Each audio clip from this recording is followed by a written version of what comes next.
ಸರ್ವರಿಗೂ ಶರಣಾರ್ಥಿಗಳು. ವೀರ ಸಂಸಾರಿಣಿ, ಸ್ತ್ರೀ ಕುಲ ಶಿರೋಮಣಿ, ಕಾಯಕ ಕಣ್ಮಣಿ, ಸೇವಾ ಶಿಖಾಮಣಿ, ಭಕ್ತಿಯ ಯೋಗಿಣಿ, ದಾನ ಚಿಂತಾಮಣಿ, ದಾಸೋಹ ಚೂಡಾಮಣಿ, ಸಹನೆಯ ಗಣಿಯಾದಂತಹ ಶಿವಶರಣೆ ಹೇಮರೆಡ್ಡಿ ಮಲ್ಲಮ್ಮನ 599ನೇ ಜಯಂತಿಯ ಶುಭಾಶಯಗಳು. ಹೇಮರೆಡ್ಡಿ ಮಲ್ಲಮ್ಮನವರು ಶ್ರೀಶೈಲದ ದಕ್ಷಿಣಕ್ಕಿರುವಂತಹ ರಾಮಪುರದ ನಾಗರೆಡ್ಡಿ ಮತ್ತು ಗೌರಮ್ಮ ದಂಪತಿಗಳ ಏಕೈಕ ಪುತ್ರಿಯಾಗಿ ಜನಿಸ್ತಾಳೆ.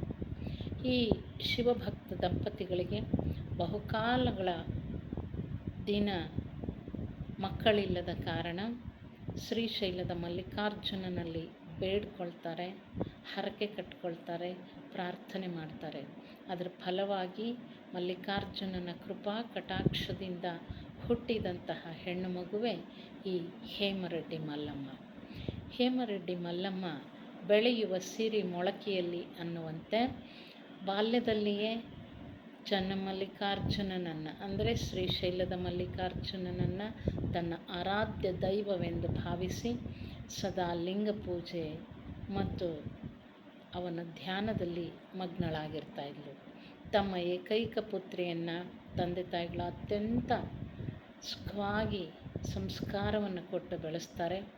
ಯೌವನಕ್ಕೆ ಕಾಲಿಟ್ಟಾಗ ಅವಳನ್ನು ಆ ಗ್ರಾಮದ ಪಕ್ಕದಲ್ಲೇ ಇರತಕ್ಕಂತಹ ಸಿದ್ದಾಪುರ, ಅದಾಗ ತಾನೇ ಅಧಿಕಾರವನ್ನು ಕಳ್ಕೊಂಡಂತಹ ಕುಮಾರಗಿರಿ ಹೇಮರೆಡ್ಡಿ ಅಥವಾ ವೇಮರೆಡ್ಡಿ ಅವರು ಆ ಒಂದು ಸಿದ್ದಾಪುರ ಗ್ರಾಮದಲ್ಲಿ ಬಂದು ನೆಲೆಸ್ತಾರೆ. ಅವರ ಮಗನಾಗಿರ್ತಕ್ಕಂತಹ ಭರಮರೆಡ್ಡಿಗೆ ಮಲ್ಲಮ್ಮನನ್ನು ಕೊಟ್ಟು ವಿವಾಹ ಮಾಡ್ತಾರೆ. ಆ ಊರಿನ ಜನ ಎಲ್ಲ ಭರಮರೆಡ್ಡಿಯನ್ನು ಹುಚ್ಚ ಅಂತೇಳಿ ಕರೀತಾ ಇರ್ತಾರೆ.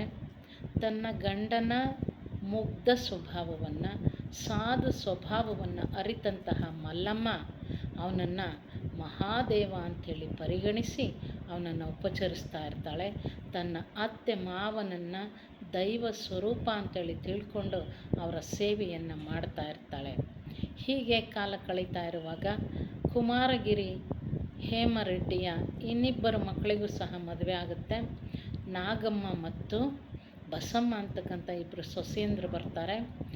ಅವರು ಆರಂಭದಲ್ಲಿ ಮಲ್ಲಮ್ಮನನ್ನೇ ಅನುಸರಿಸ್ತಾ ಸದ್ಗುಣಗಳನ್ನು ಅಳವಡಿಸ್ಕೊಂಡು ಸದ್ವಿಚಾರವನ್ನು ಮಾಡ್ತಾ ಸದಾಚಾರದಲ್ಲಿ ನಡೀತಾ ಇರ್ತಾರೆ. ಕಾಲ ಕಳೆದಂತೆ ಸ್ತ್ರೀ ಸಹಜವಾದಂತಹ ಗುಣವಾದಂತಹ ಅಸೂಹೆ, ದ್ವೇಷ, ಹೊಟ್ಟೆ ಕಿಚ್ಚನ್ನು ಮೈಗೂಡಿಸಿಕೊಂಡು ಅವಳ ಮೇಲೆ ಜಲಸ್ಪಡ್ತಾ ಇರ್ತಾರೆ.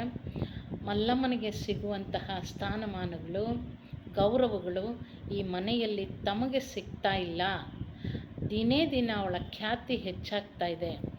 ಅವಳು ಇದೇ ಥರ ಬೆಳೆದ್ರೆ ನಾವು ಕೆಟ್ಟವರಾಗ್ತೀವಿ ಅನ್ನುವಂತಹ ದುರಾಸೆಯಿಂದ ತನ್ನ ಅತ್ತೆ ಪದ್ಮಮ್ಮ ಅವಳ ಹತ್ರ ಮಲ್ಲಮ್ಮನ ವಿರುದ್ಧ ಚಾಡಿ ಹೇಳೋದಕ್ಕೆ ಪ್ರಾರಂಭ ಮಾಡ್ತಾರೆ. ಮಲ್ಲಮ್ಮ ಮಾಡ್ತಕ್ಕಂತಹ ಪ್ರತಿಯೊಂದು ಕಾರ್ಯದಲ್ಲೂ ಕೆಟ್ಟದ್ದನ್ನು ಹುಡುಕ್ತಾ ಅದರಲ್ಲಿ ಅದನ್ನು ಅತ್ತೆಗೆ ಚಾಡಿ ಹೇಳುವ ಮೂಲಕ ಮಲ್ಲಮ್ಮನ ಬಗ್ಗೆ ಕೆಟ್ಟ ಅಭಿಪ್ರಾಯ ಬರುವಂತೆ ಆ ಉಳಿದ ನೆಗೆಣ್ಣಿಯರು ಅಥವಾ ಓರ್ಗಿತ್ತಿಯರು ಮಾಡ್ತಾರೆ. ಹೀಗೆ ಇದ್ದಾಗ ಏನಾದರೂ ಮಾಡಿ ಅವಳನ್ನು ಮನೆಯಿಂದ ಹೊರಗಾಕಬೇಕು. ಆ ಮಲ್ಲಮ್ಮನ ಗುಣ ಯಾರೇ ಕಷ್ಟದಲ್ಲಿದ್ರೂ ಅವರಿಗೆ ಸಹಾಯ ಮಾಡುವಂತಹ ಗುಣ. ಮನೆಗೆ ಯಾರೇ ಭಿಕ್ಷುಕರು ಬಂದ್ರೂ ಅವ್ರನ್ನ ಬರೀ ಕೈಲಿ ಕಳಿಸ್ದೆ ಏನನ್ನಾದರೂ ಕೊಟ್ಟು ಕಳಿಸುವಂಥ ಗುಣ. ಮನೆಗೆ ಜಂಗಮರು ಬಂದರೆ ಅವರಿಗೆ ಉಪಚರಿಸುವಂತಹ ಒಂದು ಒಳ್ಳೆ ಗುಣವನ್ನು ಹೊಂದಿದ್ದಂತಹ ಮಲ್ಲಮ್ಮನನ್ನು ಕಂಡು ಆ ಉಳಿದ ಓರಗಿತ್ತಿಯರಿಗೆ ಆಗ್ತಾ ಇರಲ್ಲ. ಒಮ್ಮೆ ಆ ಎಲ್ಲ ಇಬ್ಬರು ಸೊಸೆಯಂದ್ರೂ ಅತ್ತೆ ಹತ್ರ ಚಾಡಿ ಹೇಳೋದಕ್ಕೆ ಶುರು ಮಾಡ್ತಾರೆ. ಅತ್ತೆ, ಮಲ್ಲಮ್ಮ ಬಂದಂತಹ ಭಿಕ್ಷುಕರಿಗೆ ಜಂಗಮರಿಗೆ ಎಲ್ಲ ಕೊಟ್ಟು ಈ ಮನೆಯನ್ನು ಖಾಲಿ ಮಾಡಿಬಿಡ್ತಾಳೆ. ಆಮೇಲೆ ನಮಗೆ ಬಡತನವೇ ಗತಿ. ಏನು ಮಾಡೋದು? ನೀವೇನಾದರೂ ಮಾಡಿ ಮಲ್ಲಮ್ಮನ ಈ ಕಾರ್ಯಕ್ಕೆ ನೀವು ಅಡ್ಡ ಆಗಲೇಬೇಕು ಅಂಥೇಳಿ ಅವರು ಹೇಳಿದಾಗ ಸೊಸೆಯಂದ್ರ ಚಾಡಿ ಮಾತನ್ನು ಕೇಳಿದಂತಹ ಆ ಒಂದು ಅತ್ತೆ ಮಲ್ಲಮ್ಮನಿಗೆ ಚೆನ್ನಾಗಿ ಬುದ್ಧಿ ಕಲಿಸ್ಬೇಕು ಅಂಥೇಳಿ ಒಮ್ಮೆ ಅವ್ರ ಮನೆ ಮುಂದೆ ಒಬ್ಬ ಭಿಕ್ಷುಕ ಬಂದು ಭವತಿ ಭಿಕ್ಷಾಂದೇಹಿ ಅಂಥೇಳಿ ಭಿಕ್ಷೆ ಕೇಳಿದಾಗ ಮಲ್ಲಮ್ಮ ಏನಾದರೂ ಕೊಡಬೇಕು ಅಂಥೇಳಿ ಒಳಗೆ ಬಂದಾಗ ಅವ್ರ ಅತ್ತೆ ಒಲೆಯಲ್ಲಿ ಉರಿತಾ ಇದ್ದಂತಹ ನಿಗಿ ನಿಗಿ ನಿಗಿ ಕೆಂಡವನ್ನು ತಗೊಂಡು ಮಲ್ಲಮ್ಮನ ಬೊಗಸೆಯಲ್ಲಿ ಹಾಕಿ ಇದನ್ನೇ ಆ ಭಿಕ್ಷಕನಿಗೆ ಹಾಕಿ ಹೋಗು ಅಂಥೇಳಿ ಹೇಳ್ತಾಳೆ. ಮಲ್ಲಮ್ಮ ಮರುಮಾತನಾಡದೆ ಮನಸ್ಸಿನಲ್ಲಿ ಮಲ್ಲಿಕಾರ್ಜುನನನ್ನು ಧ್ಯಾನಿಸುತ್ತಾ ಅದೇ ಕೆಂಡವನ್ನು ತಗೊಂಡೋಗಿ ಆ ಭಿಕ್ಷಾರ್ಥಿಯ ಭಿಕ್ಷಾ ಜೋಳಿಗೆಗೆ ಸುರಿತಾಳೆ. ಆ ಸುರಿಯುವಷ್ಟರಲ್ಲಿ ಆ ಕೆಂಡ ಧಾನ್ಯವಾಗಿ ಪರಿವರ್ತನೆ ಆಗುತ್ತೆ. ಇದು ಮಲ್ಲಮ್ಮನ ಭಕ್ತಿಗಿದ್ದಂತಹ ಒಂದು ಶಕ್ತಿ. ಹೀಗೆ ಮಲ್ಲಮ್ಮ ಪರೋಪಕಾರವನ್ನು ಮಾಡ್ತಾ ಒಳ್ಳೆಯ ಸದ್ಗುಣಗಳನ್ನು ಮೈಗೂಡಿಸಿಕೊಂಡು ಚಿಂತನೆಯನ್ನು ಮಾಡ್ತಾ ಸದಾಚಾರದಲ್ಲಿ ನಡೀತಾ ಇರ್ತಾಳೆ. ಅವಳನ್ನೇನಾದರೂ ಮಾಡಿ ಮನೆಯಿಂದ ಹೊರಗಾಕಬೇಕು ಅಂಥೇಳಿ ತನ್ನ ನೆಗೆಣ್ಣಿಯರು ಮತ್ತು ಅತ್ತೆ ಯೋಚಿಸ್ತಾ ಇರ್ತಾರೆ. ಅವಳನ್ನು ಮನೆ ಬಿಟ್ಟು ಕಳಿಸ್ಬೇಕು ಅಂಥೇಳಿ ಒಂದು ದಿನ ಅತ್ತೆ, ನೀನು ಈ ಮನೆಯಲ್ಲಿರೋದು ಬೇಡ, ನೀನೆಲ್ಲ ಈ ಮನೆನ ಖಾಲಿ ಮಾಡಿಬಿಡ್ತೀಯ, ಹಾಗಾಗಿ ನೀನು ದನಗಳನ್ನು ಮೇಯ್ಸೋಕ್ಕೆ ಅಡವಿಗೆ ಹೋಗು, ಅಲ್ಲೇ ಇರ್ತಕ್ಕಂಥ ನಮ್ಮ ಏನು ನೆಡುತೋಪು ಇದೆಯಲ್ಲ ಅಲ್ಲೊಂದು ಗುಡಿಸ್ಲೈತೆ, ಆ ಗುಡಿಸ್ಲಲ್ಲಿ ಇರಬೇಕು ನೀನು ದನಗಳ ಚಾಕ್ರಿಯನ್ನು ಮಾಡಿಕೊಂಡು ಅಂಥೇಳಿ ಹೇಳ್ತಾಳೆ. ಮಲ್ಲಮ್ಮ ಇಡೀ ದಿನ ಕೆಲಸವನ್ನು ಮಾಡ್ತಾಯಿದ್ಲು. ಹಿಟ್ಟು ಬೀಸೋದು, ರಾತ್ರಿಗೆಲ್ಲ ಹಿಟ್ಟು ಬೀಸ್ತಾಯಿದ್ಲು. ಬೀಸಿ ಬೀಸಿ ಕೈಯೆಲ್ಲ ನೋವಾಗಿ ಹಾಗೇ ನಿದ್ದೆ ಹೋದರೆ ಮಲ್ಲಯ್ಯನೇ ಬಂದು ಅವಳ ಹಿಟ್ಟನ್ನು ಬೀಸ್ತಾ ಇದ್ದಂತೆ. ಅವಳ ಕೈ ಬೆರಳುಗಳಲ್ಲೆಲ್ಲ ಅಂಗೈಯಲ್ಲಿ ಗುಳ್ಳೆಗಳು ಮೂಡ್ತಾ ಇದ್ವಂತೆ. ಆದರೂ ಸಹ ಅತ್ತೆ ಅವಳನ್ನು ಕನಿಕರದಿಂದ ನೋಡ್ತಾ ಇರಲಿಲ್ಲ. ಇನ್ನೂ ಹೆಚ್ಚು ಹೆಚ್ಚು ಹಿಂಸೆಯನ್ನು ಕೊಡ್ತಾಯಿದ್ಲು. ಅವಳಿಗೆ ಊಟ ಮಾಡೋದಕ್ಕೆ ಸರಿಯಾಗಿ ಬಿಸಿ ಬಿಸಿ ಊಟವನ್ನು ಕೊಡ್ತಾ ಇರಲಿಲ್ಲ. ತಂಗ್ಳ ಊಟ, ಹಳಸಿದ ಊಟ, ತಂಗ್ಳನ್ನ, ಖಡಕ್ ಒಣಗಿದಂತಹ ರೊಟ್ಟಿ, ಖಾರದ ಪುಡಿ, ಈ ಥರದ ಸರಿಯಾಗಿ ಊಟ ಇಲ್ಲದೇನೆ, ಉಡೋಕ್ಕೆ ಬಟ್ಟೆ ಇಲ್ಲದೇನೆ ಅವಳನ್ನು ಅಡವಿಗೆ ಅಟ್ಟಿ ಅತ್ತೆ ಖುಷಿ ಪಡ್ತಾಯಿದ್ಲು. ಉಳಿದ ನೆಗಣ್ಣಿಯರು ಸಹ ಖುಷಿ ಪಡ್ತಾ ಇದ್ದರು. ಹೀಗೆ ಒಮ್ಮೆ ಅತ್ತೆಯ ಮನೆಗೆ ಮಾಮೂಲಿಯಂತೆ ಜಂಗಮರು ಭಿಕ್ಷೆಗಾಗಿ ಬಂದಾಗ ಆ ಅತ್ತೆ ಮತ್ತು ಉಳಿದ ಓರಗಿತ್ತಿಯರೆಲ್ಲ ಸೇರಿಕೊಂಡು ಆ ಭಿಕ್ಷುಕನಿಗೆ, ಆ ಜಂಗಮನಿಗೆ ಚೆನ್ನಾಗಿ ಬೈದು, ಏಯ್ ನಿನಗೆ ಯಾರು ಭಿಕ್ಷೆ ಹಾಕ್ತಾರೆ ಹೋಗು, ಇಲ್ಲಿ ಬಂದುಬಿಟ್ಟ ಅಂಥೇಳಿ ಅವರೆಲ್ಲ ಬೈತಾರೆ. ಆ ಭಿಕ್ಷುಕ, ಅಮ್ಮ 3 ದಿನದಿಂದ ಹಸ್ಕೊಂಡಿದ್ದೀನಿ, ಏನೂ ತಿಂದಿಲ್ಲ, ದಯವಿಟ್ಟು ಭಿಕ್ಷೆ ಹಾಕಿ ಅಂಥೇಳಿ ಕೇಳಿದ್ರೂ ಸಹ ಹಾಕೋದಿಲ್ಲ, ಬೈದು ಕಳಿಸ್ತಾರೆ. ಆಗ ಆ ಭಿಕ್ಷುಕ ಹಸಿದ ಹೊಟ್ಟೆ ಮಲ್ಲಮ್ಮ ವಾಸಿಸುತ್ತಿದ್ದಂತಹ ಆ ಒಂದು ಗುಡಿಸಲಿಗೆ ಬರ್ತಾನೆ. ಅಮ್ಮ ತಾಯಿ ಭಿಕ್ಷಾ ಹಾಕಮ್ಮ ಅಂಥೇಳಿ ಕೇಳಿದಾಗ, ನನಗೇ ಇಲ್ಲ, ನಿನಗೆ ಎಲ್ಲಿಂದ ತರನಪ್ಪ, ಆ ಮನೆಯಲ್ಲಿದ್ದಿದ್ರೆ ನಿನಗೆ ಹಾಕ್ತಿದ್ದೆ ನಾನು ಅಂಥೇಳಿ ಅಂತಾಳೆ. ನನ್ನ ಅತ್ತೆ ನನಗೆ ಒಣಗಿದ ರೊಟ್ಟಿ, ಖಾರದ ಪುಡಿ ಕೊಟ್ಟಿದ್ದಾಳೆ, ಅದನ್ನು ನೀವೆಲ್ಲಿ ತಿಂತೀರಿ ಅಂತೇಳಿ ಕೇಳಿದಾಗ ಆ ಜಂಗಮರು, ಅಮ್ಮ ತಾಯಿ ಅದೇ ನನಗೆ ಮೃಷ್ಟಾನ್ನ, ಅದನ್ನೇ ಕೊಡು ಅಂಥೇಳಿ ಕೇಳಿದಾಗ, ತನಗಿಲ್ದಿದ್ರೂ ಪರವಾಗಿಲ್ಲ, ಭಿಕ್ಷುಕರಿಗೆ ಅಥವಾ ಜಂಗಮರಿಗೆ ಕೊಡಬೇಕು, ಹಸಿದವರಿಗೆ ಕೊಡಬೇಕು ಅಂಥೇಳಿ ಅದನ್ನೇ ಭಕ್ತಿಯಿಂದ ಕೊಡ್ತಾಳೆ. ಅದನ್ನೇ ತಿಂದು ಆ ಜಂಗಮರು ತೃಪ್ತಿಯನ್ನು ಪಡ್ತಾರೆ. ಹೀಗಿದ್ದಾಗ ಆ ನೆಗೆಣ್ಣಿಯರು ಮತ್ತು ಅತ್ತೆ ಸೇರ್ಕೊಂಡ್ಬಿಟ್ಟು ನೆಗೆಣ್ಣಿಯರು ಬಂದು ಆ ಒಂದು ಜಂಗಮ ಅವಳ ಮನೆಯಲ್ಲಿ, ಅವಳ ಗುಡಿಸಿಲಿನಲ್ಲಿ ಇರೋದನ್ನು ನೋಡಿ ಅದನ್ನು ಅಪಪ್ರಚಾರ ಮಾಡ್ತಾರೆ, ತಪ್ಪಾಗಿ ತಿಳ್ಕೊಳ್ತಾರೆ. ಅತ್ತೆ ಹತ್ರ ಬಂದು ಚಾಡಿಯನ್ನು ಹೇಳ್ತಾರೆ. ಅತ್ತೆ, ಆ ಜಂಗಮ ಆ ಮನೆಗೆ ಹೋಗಿ ಮಲ್ಲಮ್ಮನ ಹತ್ರ ಚಕ್ಕಂದ ಹಾಡ್ತಾನೆ, ಲಲ್ಲೆ ಹೊಡಿತಾನೆ ಅಂಥೇಳ್ಬಿಟ್ಟು ಚಾಡಿ ಹೇಳ್ತಾರೆ. ತನ್ನ ಗಂಡ ಪೆದ್ದ, ತನ್ನ ಗಂಡ ಮುಗ್ಧ ಅಂತೇಳಿ ತಿಳ್ಕೊಂಡು ಬೇರೆ ಗಂಡಸರ ಜೊತೆ ಅಕ್ರಮ ಸಂಬಂಧವನ್ನು ಇಟ್ಕೊಂಡಿದ್ದಾಳೆ.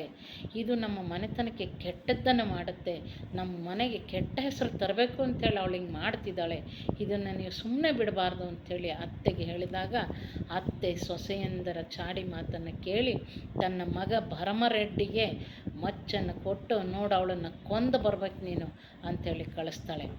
ಆಗ ಭರಮರೆಡ್ಡಿ ಅತ್ಯಂತ ಕೋಪಗೊಂಡು ಆ ಒಂದು ಮಲ್ಲಮ್ಮ ವಾಸಿಸ್ತಾ ಇದ್ದಂಥ ಗುಡಿಸಲಿನ ಹತ್ರ ಬಂದು ಹೊರಗೆ ನಿಂತ್ಕೊಂಡು ನೋಡ್ತಾನೆ. ಅಲ್ಲಿ ತನ್ನ ಹೆಂಡತಿ ಜಂಗಮರೊಂದಿಗೆ ಅವಳು ಕೇಳ್ಕೊಳ್ತಾ ಇರ್ತಾಳೆ, ಪ್ರಾರ್ಥನೆ ಮಾಡ್ಕೊಳ್ತಾ ಇರ್ತಾರೆ. ಮಹಾದೇವ, ಮಲ್ಲಿಕಾರ್ಜುನ, ಮಲ್ಲಿನಾಥ, ನನ್ನ ಅತ್ತೆ ಮನೆಗೆ ಯಾವುದೇ ಬಡತನ ಬರ್ದಂಗೆ ಅವ್ರನ್ನೆಲ್ಲ ಚೆನ್ನಾಗಿಟ್ಟಿರು, ಅವ್ರನ್ನ ಕಾಪಾಡು ಅಂಥೇಳಿ ಸಂಭಾಷಣೆಯನ್ನು ಮಾಡ್ತಾ ಇರ್ತಾಳೆ.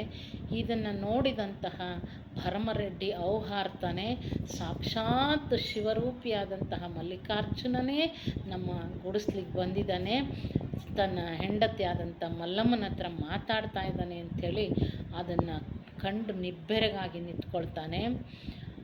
ಆ ಶಿವನ ದರ್ಶನವನ್ನು ಪಡೆದಂತಹ ಭರಮರೆಡ್ಡಿಯ ಏನು ಮಾನಸಿಕ ವೈಕಲ್ಯ ಇತ್ತಲ್ಲ, ಆ ಮಾನಸಿಕ ವೈಕಲ್ಯ ಸರಿ ಹೋಗುತ್ತೆ.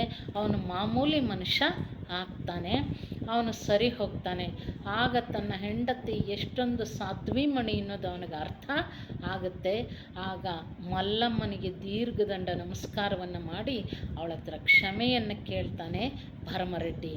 ಆಗ ಅವನಿಗೆ ತನ್ನ ಹೆಂಡತಿಯ ನಿಜವಾದ ಗುಣ ಅರ್ಥ ಆಗುತ್ತೆ ಅವನಿಗೆ.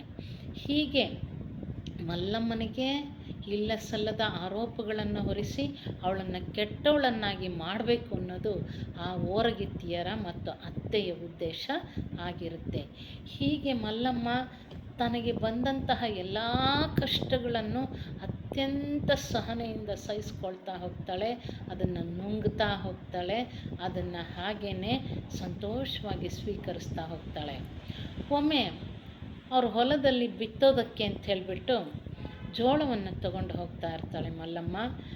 ಅವ್ರ ಮನೆಯಲ್ಲಿದ್ದಂತಹ ಗಂಡ ಮೈದುನರೆಲ್ಲ ಮುಂಚೆನೇ ಹೊಲಕ್ಕೆ ಹೋಗಿರ್ತಾರೆ ಉಳುಮೆ ಮಾಡೋದಕ್ಕೆ. ಮತ್ತು ಉಳಿದ ಇವ್ರ ಜೊತೆಗೆಲ್ಲ ನೆಗಣ್ಣಿಯರ ಜೊತೆ ಸೇರ್ಕೊಂಡ್ಬಿಟ್ಟು ಅವಳು ಜೋಳವನ್ನು ತಗೊಂಡು ಹೋಗ್ತಾ ಇರ್ತಾಳೆ ಬಿತ್ತೋದಕ್ಕೆ. ಅರ್ಧ ದಾರಿಯಲ್ಲೇ ಒಬ್ಬ ಜಂಗಮ ಬಂದುಬಿಟ್ಟು, ಅಮ್ಮ ತಾಯಿ, ನನ್ನ ಸಂಸಾರ ತುಂಬ ಕಷ್ಟದಲ್ಲಿ ಸಿಕ್ಕಾಕೊಂಡಿದೆ, ಹಸುವಿನಿಂದ ಒದ್ದಾಡ್ತಾ ಇದ್ದೆ, ಏನೂ ಸಿಗ್ತಾ ಇಲ್ಲ, ದಯವಿಟ್ಟು ನನಗೆ ಸಹಾಯ ಮಾಡಿ, ದಾನ ಮಾಡಿ ಅಂತ ಹೇಳ್ಬಿಟ್ಟು ಕೇಳ್ತಾನೆ. ಅಯ್ಯೋ, ನನ್ನ ಹತ್ರ ಏನೂ ಇಲ್ವಲ್ಲಪ್ಪ ಕೊಡೋದಕ್ಕೆ, ನಾನು ಬಿತ್ತೋದಕ್ಕೆ ಹೋಗ್ತಾ ಇದ್ದೀನಿ ಜೋಳದ ಕಾಳುಗಳನ್ನು ತಗೊಂಡು ಅಂತೇಳಿ ಅಂದಾಗ, ಅಮ್ಮ ಅದನ್ನೇ ನನಗೆ ಕೊಡಿ, ನಮ್ಮ ಮನೆ ಮಂದಿ ಎಲ್ಲ ಅಂಬ್ಲಿ ಮಾಡ್ಕೊಂಡು ಊಟ ಮಾಡ್ತೀವಿ, ಕುಡಿತೀವಿ, ಹಸಿವನ್ನು ನೀಗಿಸ್ಕೊಳ್ತೀವಿ ಅಂತಂದಾಗ ಮನಸ್ಸು ಕರಗಿ ಬಿತ್ತಲಿಕ್ಕೆ ತಗೊಂಡು ಹೋಗ್ತಾ ಇದ್ದಂತಹ ಜೋಳಗಳನ್ನೇ ಆ ಒಂದು ಜಂಗಮನಿಗೆ ಸುರಿದು ಅಲ್ಲಿದ್ದಂತಹ ಮರಳನ್ನು ಬುಟ್ಟಿಯಲ್ಲಿ ತುಂಬಿಕೊಂಡು ಹೋಗ್ತಾಳೆ. ತನ್ನ ಹೊರಗಿತ್ತಿಯವರೆಲ್ಲ ಹೇಳ್ತಾರೆ, ಅಯ್ಯೋ ಮಲ್ಲಮ್ಮ, ಗಂಡಸರು ಸುಮ್ಮನಿರ್ತಾರ, ಬೈತರಿಗ, ಏನು ಬಿತ್ತುತ್ತೀಯ, ಇರೋ ಅಂತಹ ಬಿತ್ತೋದಕ್ಕೆ ತಂದಿರ್ತಕ್ಕಂಥ ಜೋಳವನ್ನೆಲ್ಲ ಆ ಜಂಗಮನಿಗೆ ಕೊಟ್ಬಿಟ್ಟೆ, ಈಗ ಏನು ಬಿತ್ತಬೇಕು ಅಂತೇಳಂದಾಗ ಮಲ್ಲಯ್ಯ ಇದ್ದಾನೆ, ಏನು ಯೋಚನೆ ಮಾಡಬೇಡಿ ಅಂಥೇಳಿ ಅಲ್ಲೇ ಪಕ್ಕದಲ್ಲಿದ್ದಂತಹ ಮರಳನ್ನು ಪುಟ್ಟಿಯಲ್ಲಿ ತುಂಬಿಕೊಂಡು ಹೋಗ್ತಾಳೆ. ಆಗ ಗಂಡು ಮಕ್ಕಳೆಲ್ಲ ಬೈತಾರೆ, ಏನು ಮರಳನ್ನು ಬಿತ್ತಿದರೆ ಬೆಳೆ ಬರುತ್ತಾ ಅಂಥೇಳಿ. ಎಲ್ಲ ಮಲ್ಲಯ್ಯನ ದಯೆ, ನೀವು ಮುಂಚೆ ರಂಟೆ ಹೊಡೀರಿ, ನಾನು ಬಿತ್ತುತ್ತೀನಿ ಅಂತ ಹೇಳಿಬಿಟ್ಟು ಅದೇ ಮರಳನ್ನು ಅವಳು ಬಿತ್ತುತ್ತಾ ಹೋಗ್ತಾಳೆ ಭೂಮಿಗೆ. ಹೊಲದಲ್ಲಿ ಬಿತ್ತಿದಂತಹ ಒಂದು ವಾರಕ್ಕೆ ಆ ಇಡೀ ಹೊಲದಲ್ಲಿ ಒಂದೂ ಓಕಿಲ್ಲದಂತೆ ಎಲ್ಲ ಮರಳುಗಳು ಸಹ ಜೋಳದ ಕಾಳುಗಳಾಗಿ ಇಡೀ ಹೊಲ ನಳನಳಿಸ್ತಾ ಇರ್ತದೆ ಹಚ್ಚ ಹಸಿರಿನಿಂದ. ಆಮೇಲೆ ಒಳ್ಳೆಯ ಬೆಳೆ ಬರುತ್ತೆ.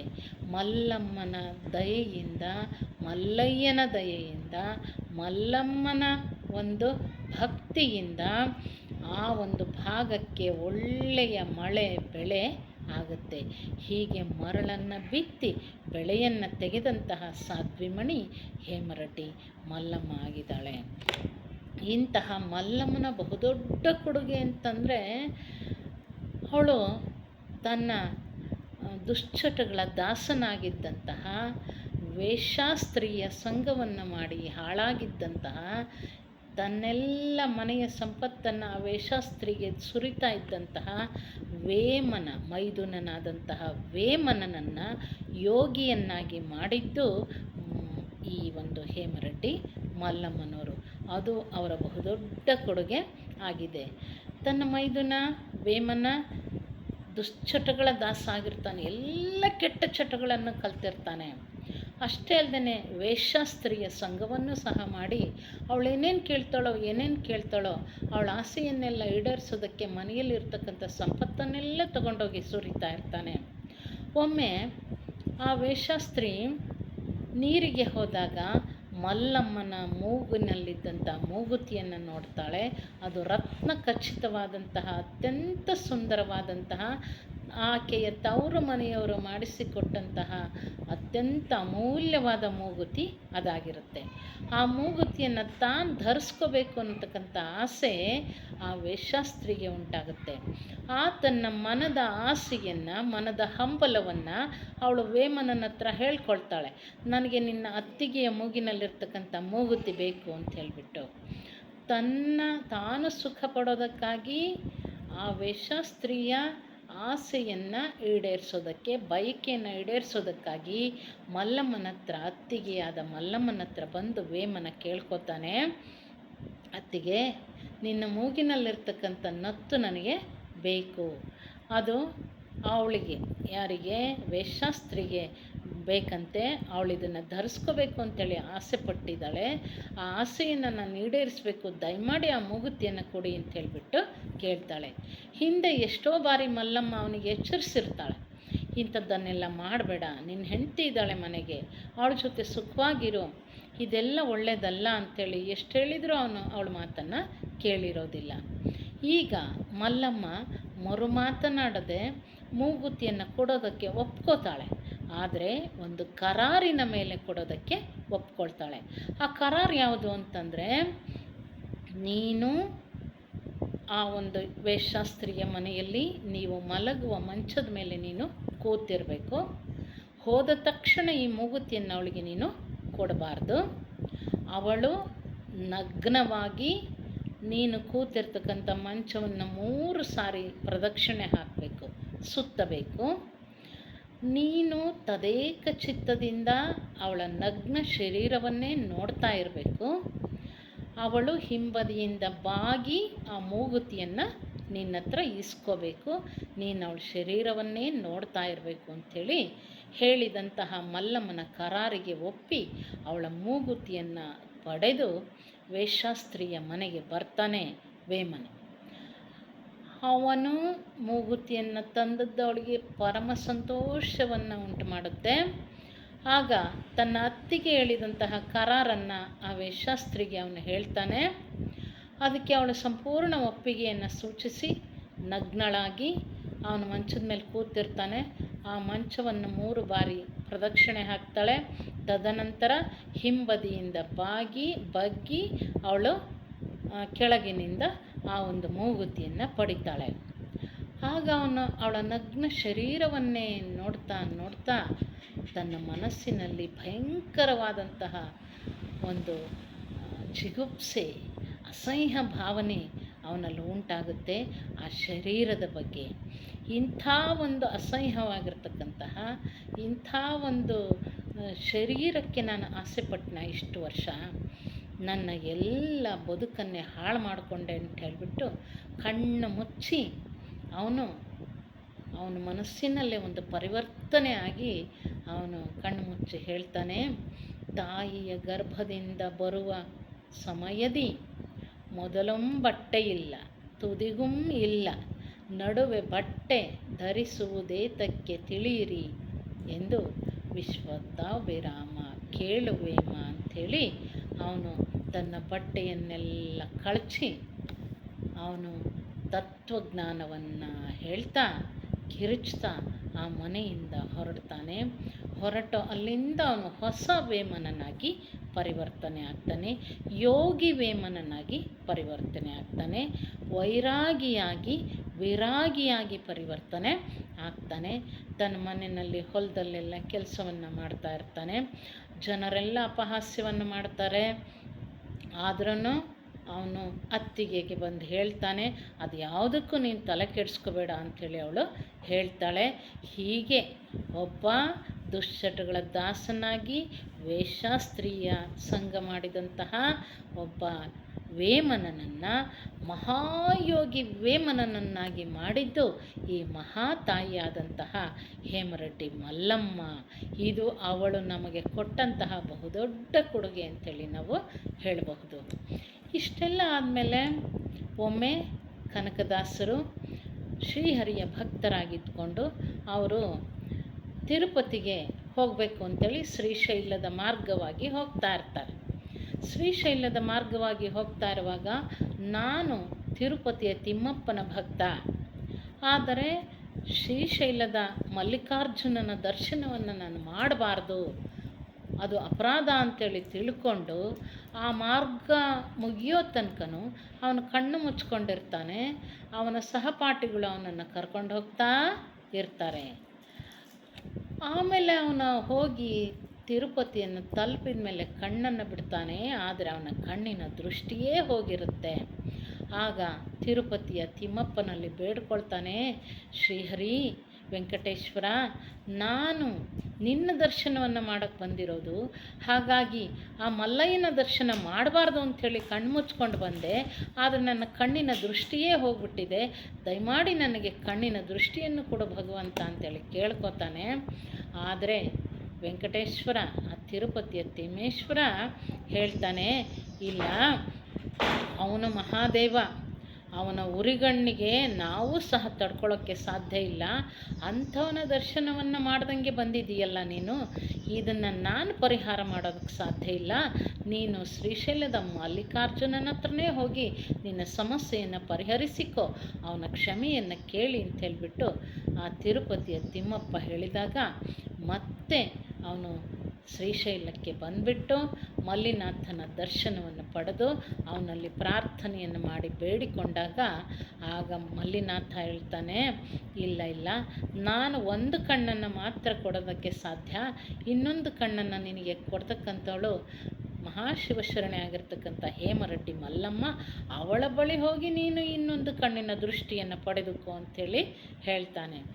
ಆಗ ಕನಕದಾಸರು ಈ ಒಂದು ಮಲ್ಲಮ್ಮನ ಹತ್ರ ಬಂದು ಕೇಳ್ಕೋತಾರೆ, ಅಯ್ಯೋ, ಎಲ್ಲವೂ ಮಲ್ಲಿನಾಥನ ಕೃಪೆ, ನಾನು ಸಾಮಾನ್ಯಳು, ನನ್ನಿಂದ ಇಂಥದ್ದನ್ನು ಮಾಡೋದಕ್ಕೆ ಸಾಧ್ಯ ಇದೆಯಾ? ಆ ಭಗವಂತ ಮಲ್ಲಿನಾಥ ಮಲ್ಲಿಕಾರ್ಜುನ ನಿನಗೆ ಖಂಡಿತ ಕರುಣಿಸ್ತಾನೆ ಅಂಥೇಳಿ ಪ್ರಾರ್ಥನೆಯನ್ನು ಮಾಡ್ಕೊಳ್ತಾಳೆ. ಆಗ ಅವನ ಇನ್ನೊಂದು ಕಣ್ಣಿನ ದೃಷ್ಟಿಯೂ ಸಹ ಬರುತ್ತೆ. ಹೀಗೆ ಮಲ್ಲಮ್ಮ ಹಲವಾರು ಪವಾಡಗಳನ್ನು ಮಾಡ್ತಾ ಹೋಗ್ತಾಳೆ ತನ್ನ ಭಕ್ತಿಯ ಶಕ್ತಿಯಿಂದ. ಹೀಗೆ ಅವಳು ಎಲ್ಲೊಮ್ಮೆ ಅತ್ತೆ ಮತ್ತು ಉಳಿದ ಓರಗಿತ್ತಿಯರು ಒಬ್ಬ ಜಂಗಮನಿಗೆ, ತಮ್ಮ ಮನೆಯ ಮುಂದೆ ಭಿಕ್ಷೆ ಬೇಡೋದಕ್ಕೆ ಬಂದಿರತಕ್ಕಂಥ ಒಬ್ಬ ಜಂಗಮನಿಗೆ ಬಾಯಿ ಬಂದಂಗೆ ಬೈದು ಕಳಿಸಿರ್ತಾರೆ. ಆಗ ಆ ಜಂಗಮ ತಾಯಿ, ಇದು ದಾನ ಧರ್ಮಕ್ಕೆ ಹೆಸರಾಗಿರ್ತಕ್ಕಂಥ ಮನೆ, ನನಗೆ ಭಿಕ್ಷೆ ಹಾಕಿ ಅಂತೇಳಿ ಕೇಳಿದಾಗ, ಇಲ್ಲ ಹೋಗು ನೀನು, ಭಿಕ್ಷೆ ಹಾಕಲ್ಲ ನಾವು ಅಂಥೇಳಿ ಅಂದಾಗ, ಅಮ್ಮ ನೀವು ಮಾಡಿದ್ದನ್ನು ನೀವು ಪಡಿತೀರಿ ಅಂತಂದಾಗ ಅವ್ರು ತುಂಬಾ ಕೋಪಗೊಂಡು ಅವನಿಗೆ ಬಾಯಿ ಬಂದಂಗೆ ಬೈದು ಅವನನ್ನು ಕತ್ತು ಹಿಡಿದು ಮನೆಯಿಂದ ಆಚೆಗೆ ಹಾಕ್ತಾರೆ. ಆಗ ಕುಪಿತಗೊಂಡಿರ್ತಕ್ಕಂಥ ಆ ಜಂಗಮ ಅವ್ರಿಗೆ ಶಾಪವನ್ನು ಕೊಡ್ತಾನೆ. ಆ ಶಾಪದಿಂದಾಗಿ ಅತ್ತೆ ಮತ್ತು ಸೊಸೆಯಂದರು, ಆ ಮಲ್ಲಮ್ಮನ ನೆಗಣ್ಯರು ಅಥವಾ ಓರಗಿತ್ತಿಯರು ಭಯಂಕರವಾದಂಥ ರೋಗಕ್ಕೆ ತುತ್ತಾಗಿ ನರಳ್ತಾ ಇರ್ತಾರೆ, ಒದ್ದಾಡ್ತಾ ಇರ್ತಾರೆ. ಈ ವಿಷಯ ಮಲ್ಲಮ್ಮನಿಗೆ ಗೊತ್ತಾಗುತ್ತೆ. ಮಲ್ಲಮ್ಮ ತಕ್ಷಣ ಮಲ್ಲಿಕಾರ್ಜುನನಲ್ಲಿ ಭಕ್ತಿಯಿಂದ ಬೇಡ್ಕೊಳ್ತಾಳೆ, ತಪಸ್ಸನ್ನು ಮಾಡ್ತಾಳೆ. ಭಗವಂತ, ನೀನು ದಯಾಸಿಂಧು, ದೀನ ಬಂದು ಬೇಡದವರಿಗೆ ಬೇಡಿದ್ದನ್ನೆಲ್ಲ ಕೊಡ್ತೀಯ, ಯಾಕೆ ನನ್ನ ಅತ್ತೆಗೆ ಮತ್ತು ಓರಗಿತ್ತಿಯರಿಗೆ ಇಂಥ ಭಯಂಕರವಾದಂಥ ಕಾಯಿಲೆಯನ್ನು ರೋಗವನ್ನು ಕೊಟ್ಟಿದೀಯಾ ಭಗವಂತ, ಇದನ್ನು ಪರಿಹಾರ ಮಾಡು ಅಂತ ಹೇಳಿಬಿಟ್ಟು ಭಕ್ತಿಯಿಂದ ಪ್ರಾರ್ಥನೆ ಮಾಡ್ತಾಳೆ, ತಪಸ್ಸನ್ನು ಮಾಡ್ತಾಳೆ. ಅವಳ ತಪಸ್ಸಿಗೆ ಮೆಚ್ಚಿದಂಥ ಶಿವ ಅವರಿಗೆ ಇದ್ದಂತಹ ರೋಗವನ್ನೆಲ್ಲ ಪರಿಹರಿಸ್ತಾನೆ. ಈ ವಿಷಯ ತಿಳಿದಂತಹ ಅತ್ತೆ ಮತ್ತು ಓರಗಿತ್ತಿಯರು ಮಲ್ಲಮ್ಮನನ್ನು ದ್ವೇಷ ಮಾಡೋದನ್ನು ಬಿಟ್ಬಿಟ್ಟು ಅವಳನ್ನು ಪ್ರೀತಿ ಮಾಡೋದನ್ನು ಕಲಿತಾರೆ. ಅವಳ ಮಹಿಮೆ ಏನು ಅಂಥೇಳಿ ಅವರಿಗೆ ಗೊತ್ತಾಗುತ್ತೆ. ಹೀಗೆ ಮಲ್ಲಮ್ಮ ಬೆಂಕಿಯನ್ನು ದಾನ ಮಾಡಿ ಬೆಂಕಿ ದಾನದ ಮಲ್ಲಮ್ಮ ಅಂಥೇಳಿ ಪ್ರಸಿದ್ಧಿಯನ್ನು ಪಡ್ಕೊಳ್ತಾಳೆ. ಮರಳನ್ನು ಬಿತ್ತಿ ಬೆಳೆಯನ್ನು ಬೆಳೆದು ಆಗಲೂ ಸಹ ಅವಳು ಮಹಾಮಹಿಮಳು ಅಂಥೇಳಿ ಪ್ರಸಿದ್ಧಿಯನ್ನು ಪಡ್ಕೊಳ್ತಾಳೆ. ಅವಳ ಹುಟ್ಟೂರಾದಂತಹ ರಾಮಪುರ ಮತ್ತು ಮೆಟ್ಟಿದಂತಹ ಸಿದ್ದಾಪುರ ಎರಡೂ ಗ್ರಾಮಗಳು ಸಹ ಒಳ್ಳೆ ಮಳೆ ಬೆಳೆ ಆಗಿ ಸಮೃದ್ಧವಾದಂಥ ಬೆಳೆ ಬಂದು ಎಲ್ಲರೂ ಸಮೃದ್ಧವಾದಂಥ ಬದುಕನ್ನು ನಡೆಸ್ತಾರೆ. ಇದೆಲ್ಲದಕ್ಕೂ ಕಾರಣ ಮಲ್ಲಮ್ಮ ಅನ್ನುವಂತಹ ಆ ಒಂದು ಮಣಿರತ್ನ ಅನ್ನೋದು ಎಲ್ಲ ಜನರಿಗೂ ಗೊತ್ತಾಗುತ್ತೆ. ಅವಳನ್ನು ದೇವತಾ ಸ್ವರೂಪದಲ್ಲಿಟ್ಟು ಅವರೆಲ್ಲರೂ ಆರಾಧಿಸ್ತಾ ಇರ್ತಾರೆ, ಗೌರವಿಸ್ತಾ ಇರ್ತಾರೆ. ಇಂತಹ ಮಲ್ಲಮ್ಮನ ಕೊನೆಯ ದಿನಗಳು ಸಮೀಪ ಬಂದಾಗ ಅಲ್ಲಿ ಸಾಕ್ಷಾತ್ ಶಿವ ಅವಳ ನಿಷ್ಕಲ್ಮಶವಾದಂತಹ ಭಕ್ತಿಗೆ, ನಿಷ್ಕಾಮ ಭಕ್ತಿಗೆ ಒಲಿದು ಬಿಟ್ಟು ಪ್ರತ್ಯಕ್ಷನಾಗಿ ಅವಳಿಗೆ ಸಾಕ್ಷಾತ್ಕಾರಗೊಂಡು ಕೇಳ್ತಾನೆ ಮಲ್ಲಮ್ಮನನ್ನು, ನಿನಗೇನು ವರ ಬೇಕು ಕೇಳು ಅಂತೇಳಿ ಕೇಳಿದಾಗ ಮಲ್ಲಮ್ಮ ಸ್ವಾರ್ಥಿಯಾಗಿ ನನಗೆ ಈ ಬಂಗಾರ ಕೊಡು, ಒಡವೆ ಕೊಡು, ಆಸ್ತಿ ಕೊಡು, ಅಂತಸ್ತು ಕೊಡು ಅಂಥೇಳಿ ಯಾವುದನ್ನು ಸಹ ಅವಳು ಬೇಡ್ಕೊಳ್ಳಲ್ಲ. ತನಗಾಗಿ ಬೇಡ್ಕೊಳ್ದೇನೆ ಇಡೀ ತನ್ನ ರೆಡ್ಡಿ ಕುಲಕ್ಕಾಗಿ ಅವಳು ಬೇಡ್ಕೊಳ್ತಾಳೆ. ನನ್ನ ರೆಡ್ಡಿ ಕುಲದಲ್ಲಿ ಯಾರಿಗೂ ಬಡತನ ಅನ್ನೋದೇ ಬರಬಾರ್ದು. ನಾನು ಅನುಭವಿಸಿದಂಥ ಕಷ್ಟವನ್ನು, ಬಡತನವನ್ನು, ನೋವನ್ನು, ಸಂಕಟವನ್ನು ಯಾರನ್ನು ಅನುಭವಿಸಬಾರ್ದು. ಎಲ್ಲರೂ ಸುಖವಾಗಿ ಬದುಕಬೇಕು. ಹಾಗಾಗಿ ಮಲ್ಲಿನಾಥ, ಮಲ್ಲಯ್ಯ, ನನ್ನ ರೆಡ್ಡಿ ಕುಲದವರಿಗೆ ಬಡತನ ಬರಬಾರ್ದು, ಅವರಿಗೆ ಸಿರಿವಂತಿಕೆಯನ್ನು, ಸಂಪತ್ತನ್ನು ಕೊಟ್ಟು ಕಾಪಾಡು, ಯಾವಾಗಲೂ ಅವರು ಶ್ರೀಮಂತರಾಗಿರಬೇಕು ಅಂಥೇಳ್ಬಿಟ್ಟು ಕೇಳ್ಕೊಳ್ತಾಳೆ. ಇನ್ನೊಂದು ವರ, ಮಲ್ಲಿಕಾರ್ಜುನನ ಜಾತ್ರೆ, ಪೂಜೆ, ಉತ್ಸವಗಳು, ಈ ಎಲ್ಲ ಧರ್ಮ ಕಾರ್ಯಗಳು ಸಾಂಗೋಪಾಂಗವಾಗಿ ನಿರಂತರವಾಗಿ ಸಾಗ್ತಾ ಇರಬೇಕು. ಯಾವ ಕಾರಣಕ್ಕೂ ಯಾವ ಕಾಲಕ್ಕೂ ಈ ಧರ್ಮ ಕಾರ್ಯಗಳು ನಿಲ್ಲಬಾರ್ದು. ಆ ಪರಮಾತ್ಮನ, ಭಗವಂತನ ಕೈಂಕರ್ಯ, ಸೇವಾ ಕೈಂಕರ್ಯಗಳು ನಿರಂತರವಾಗಿ ಸಾಗ್ತಾ ಇರಬೇಕು. ಅಂಥ ವರವನ್ನು ನೀನು ಕೊಡು ನನಗೆ ಭಗವಂತ ಅಂತೇಳಿ ಕೇಳ್ಕೊಳ್ತಾಳೆ. ಅವಳ ಮನಸ್ಸಿನ ಅಭೀಷ್ಟೆಯ ಪ್ರಕಾರ ಮಲ್ಲಿಕಾರ್ಜುನನು ಆ ಒಂದು ರೆಡ್ಡಿ ಕುಲಕ್ಕೆ ಬಡತನ ಬರದಂತೆ ಕಾಪಾಡ್ತಾನೆ, ಸಿರಿವಂತಿಕೆಯನ್ನು ಕೊಟ್ಟು ಅವಳ ಆಸೆಯನ್ನು ಪೂರೈಸ್ತಾನೆ. ಇದಾದ ನಂತರ ಮಲ್ಲಮ್ಮ ತನ್ನ ಬಳಗದವರಿಗೆ ಒಂದಷ್ಟು ಬುದ್ಧಿ ಮಾತುಗಳನ್ನು ಹೇಳ್ತಾಳೆ. ತನ್ನ ರೆಡ್ಡಿ ಕುಲಕ್ಕೆ ತನ್ನ ಬುದ್ಧಿವಾದವನ್ನು ಹೇಳ್ತಾಳೆ. ತನ್ನ ಜನಾಂಗದವರು, ರೆಡ್ಡಿ ಕುಲದವರು, ನೀವು ಸಿರಿ ಬಂದ ಕಾಲಕ್ಕೆ ಸೊಕ್ಕಬೇಡಿ, ಸಂಪತ್ತಿಗೆ ಸೊಕ್ಕಬೇಡಿ. ಸಂಪತ್ತು ಬಂದಾಗ ಕಣ್ಣೇ ಕಾಣಿಸ್ದಂಗೆ ಮಾಡಬೇಡಿ, ಅಹಮ್ಮನ್ನು ಬೆಳೆಸ್ಕೋಬೇಡಿ, ಸೊಕ್ಕನ್ನು ಮಾಡಬೇಡಿ, ಅಹಂಕಾರದಿಂದ ವರ್ತನೆ ಮಾಡಬೇಡ್ರಿ. ಸಂಪತ್ತು ಬಂತು ಅಂಥೇಳಿ ಸಂಪತ್ತಿಗೆ ಸೊಕ್ಕಬೇಡಿ.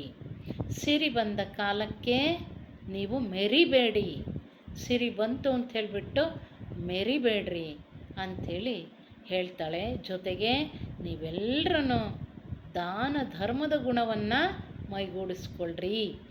ನೀವು ಸಿರಿ ಬಂದ ಕಾಲಕ್ಕೆ ಕರೆದು ದಾನವ ಮಾಡು, ಪರಿಣಾಮವಕ್ಕು ಪದವಕ್ಕು ಕೈಲಾಸ, ನೆರಮನೆಯು ಹಕ್ಕು ಸರ್ವಜ್ಞ ಅನ್ನೋ ಹಾಗೆ ನೀವು ಸಂಪತ್ತು ಬಂದಾಗ ಕರೆದು ದಾನ ಮಾಡಿರಿ, ಅದರ ಪುಣ್ಯದ ಫಲ ನಿಮಗೇ ಸಿಗುತ್ತೆ ಅಂಥೇಳಿ ದಾನ ಧರ್ಮದ ಗುಣವನ್ನು ಅಳವಡಿಸ್ಕೊಳ್ರಿ ಅನ್ನುವಂತಹ ಮಾತುಗಳನ್ನು, ಬುದ್ಧಿಯ ಮಾತುಗಳನ್ನು ತನ್ನ ಕುಲದವರಿಗೆ ಮಲ್ಲಮ್ಮ ಹೇಳ್ತಾಳೆ. ಇಂತಹ ಮಲ್ಲಮ್ಮನ ಒಂದು ಚರಿತ್ರೆಯೇ ಅತ್ಯಂತ ಅದ್ಭುತವಾಗಿರ್ತಕ್ಕಂಥದ್ದು. 12ನೇ ಶತಮಾನದ ಶರಣೆಯರು ವಚನಗಳನ್ನು ರಚನೆ ಮಾಡಿದರು. ಆದರೆ ಶಿವಶರಣೆ ಹೇಮರೆಡ್ಡಿ ಮಲ್ಲಮ್ಮ ವಚನಗಳನ್ನು ರಚನೆ ಮಾಡದೆ ವಚನಗಳಂತೆ ಬದುಕಿದವರು ಶಿವಶರಣೆ ಹೇಮರೆಡ್ಡಿ ಮಲ್ಲಮ್ಮನವರು. ಅವರ ಬದುಕೆ ಒಂದು ಸುಂದರವಾದಂತಹ ಮಹಾಕಾವ್ಯ ಆಗಿದೆ. ಇಂತಹ ಮಹಾಮಹಿಮಳನ್ನು ಕುರಿತುಬಿಟ್ಟು ಅನೇಕರು ಗ್ರಂಥಗಳನ್ನು ರಚನೆ ಮಾಡಿದ್ದಾರೆ. ಶಿಶುನಾಳ ಶರೀಫರು ಇವಳನ್ನು ಕುರಿತುಬಿಟ್ಟು ಒಂದು ಪದ್ಯವನ್ನು ರಚನೆ ಮಾಡಿದ್ದಾರೆ. ಜನಪದ ಸಾಹಿತ್ಯದಲ್ಲಿರ್ತಕ್ಕಂತಹ ಸಾಕಷ್ಟು ಭಾಗ ಇವಳನ್ನು ಕುರಿತದ್ದೇ ಆಗಿದೆ. ಅಗ್ರಗಣ್ಯ ಸ್ಥಾನವನ್ನು ಕೊಟ್ಟಿದ್ದಾರೆ. ಜನಪದರು ತಮ್ಮ ಪದಗಳಲ್ಲಿ ಮಲ್ಲಮ್ಮನ ಗುಣಗಾನವನ್ನು ಮಾಡಿದ್ದಾರೆ. ಎಲ್ಲಿ ಹುಟ್ಟಿದ್ಲು, ಅಪ್ಪ ಅಮ್ಮ ಯಾರು, ಮತ್ತು ಗಂಡನ ಮನೆ ಯಾವುದು, ಗಂಡನೂರು ಯಾವುದು, ಅವ್ರ ಅತ್ತೆ ಮಾವ ಯಾರು, ತನ್ನ ಗಂಡ ಯಾರು, ಅವನು ಹೆಂಗಿದ್ದ, ಇವಳ ಗುಣ ಸ್ವಭಾವಗಳೇನು ಅನ್ನೋದನ್ನೆಲ್ಲವನ್ನು ಅವರು ತಮ್ಮ ಜನಪದ ಸಾಹಿತ್ಯದಲ್ಲಿ ಬರೆದಿದ್ದಾರೆ. ಆ ಜನಪದರು ಹೇಳ್ತಾರೆ, ಸೊಸೆ ಅಂದರೆ ಎಂಥ ಕಿರಬೇಕು, ಹೇಮರೆಡ್ಡಿ ಮಲ್ಲಮ್ಮನಂಥ ಕಿರಬೇಕು. ಒಬ್ಬ ಸೊಸೆ ಅಂದರೆ ಎಂಥವಳು ಇರಬೇಕು ಅಂತಂದರೆ ಹೇಮರೆಡ್ಡಿ ಮಲ್ಲಮ್ಮನಂಥ ಸೊಸೆ ಇರಬೇಕು, ಹೇಮರೆಡ್ಡಿ ಮಲ್ಲಮ್ಮನಂತಹ ಹೆಂಡತಿ ಇರಬೇಕು. ಆಗ ನಮ್ಮ ಬದುಕು ಪಾವನ ಆಗುತ್ತೆ ಅಂಥೇಳಿ ಜನಸಾಮಾನ್ಯರಲ್ಲಿ ಮನೆ ಮಾತಾಗಿರ್ತಕ್ಕಂಥ ಹೇಮರೆಡ್ಡಿ ಮಲ್ಲಮ್ಮನವರ ಒಂದು ಜೀವನ ಚರಿತ್ರೆಯನ್ನು ಆಧರಿಸಿದಂತಹ ನಾಟಕವನ್ನು ನಲವಡಿಯ ಶ್ರೀಕಂಠ ಶಾಸ್ತ್ರಿಗಳು ಒಂದು ನಾಟಕವನ್ನು ಬರೆದಿದ್ದಾರೆ, ಹೇಮರೆಡ್ಡಿ ಮಲ್ಲಮ್ಮ ಅಂತೇಳ್ಬಿಟ್ಟು. ಆ ಒಂದು ನಾಟಕ ಸಾವಿರಾರು ಪ್ರದರ್ಶನಗಳನ್ನು ಕಂಡಿದೆ. ಆ ನಾಟಕವನ್ನು ನೋಡುವಂತಹ ಹೆಣ್ಣುಮಕ್ಕಳು ಕಣ್ಣೀರಾಗ್ತೇನೆ ಯಾರು ಬರೋದಕ್ಕೆ ಸಾಧ್ಯವೇ ಇಲ್ಲ. ಅಂಥದ್ದೊಂದು ಕಂಟಕವೆಂಬ ಕಷ್ಟಗಳ ಕೆಂಡದ ಮೇಲೆ ನಡೆದವಳು ಹೇಮರೆಡ್ಡಿ ಮಲ್ಲಮ್ಮ. ಎಷ್ಟೇ ಕಷ್ಟಗಳು ಬಂದ್ರೂ, ಎಷ್ಟೇ ಸಂಕಟ ಆದ್ರೂ ಅದೆಲ್ಲವನ್ನು ನುಂಗಿಕೊಂಡು ಬೇರೆಯವರಿಗೆ ಒಳಿತನ್ನೇ ಬಯಸ್ತಾ, ಒಳಿತನ್ನೇ ಮಾಡ್ತಾ, ಸೇವೆಯನ್ನು ಮಾಡ್ತಾ ಬದುಕಿದವಳು ಹೇಮರೆಡ್ಡಿ ಮಲ್ಲಮ್ಮ. ತನ್ನ ಗಂಡನನ್ನು ಹೇಗೆ ನೋಡ್ಕೋಬೇಕು, ಅತ್ತೆ ಮಾವಂದರನ್ನು ಹೇಗೆ ನೋಡ್ಕೋಬೇಕು, ಸಂಬಂಧಗಳನ್ನು ಹೇಗೆ ಗಟ್ಟಿಯಾಗಿ ಇಟ್ಕೋಬೇಕು, ಸತಿ ಧರ್ಮವನ್ನು ಹೇಗೆ ಪಾಲನೆ ಮಾಡಬೇಕು, ಜೀವನದಲ್ಲಿ ಕಷ್ಟ ಬಂದಾಗ ಹೇಗೆ ಸಹನೆಯಿಂದ ಎದುರಿಸಬೇಕು, ಸಂಯಮದಿಂದ ನಡ್ಕೋಬೇಕು ಅನ್ನೋದನ್ನು ನಾವು ಮಲ್ಲಮ್ಮನನ್ನು ನೋಡಿ ಕಲಿಬೇಕಾಗಿದೆ. ಎಷ್ಟೇ ಶತಮಾನಗಳು ಕಳೆದರೂ ಮಲ್ಲಮ್ಮನ ಆದರ್ಶ, ಅವಳ ಬದುಕು ನಮ್ಮೆಲ್ಲರಿಗೂ ಸ್ಫೂರ್ತಿಯಾಗುವಂಥದ್ದು. ಮಲ್ಲಮ್ಮ ಇಡೀ ಸ್ತ್ರೀ ಕುಲದ ಧೀಶಕ್ತಿ.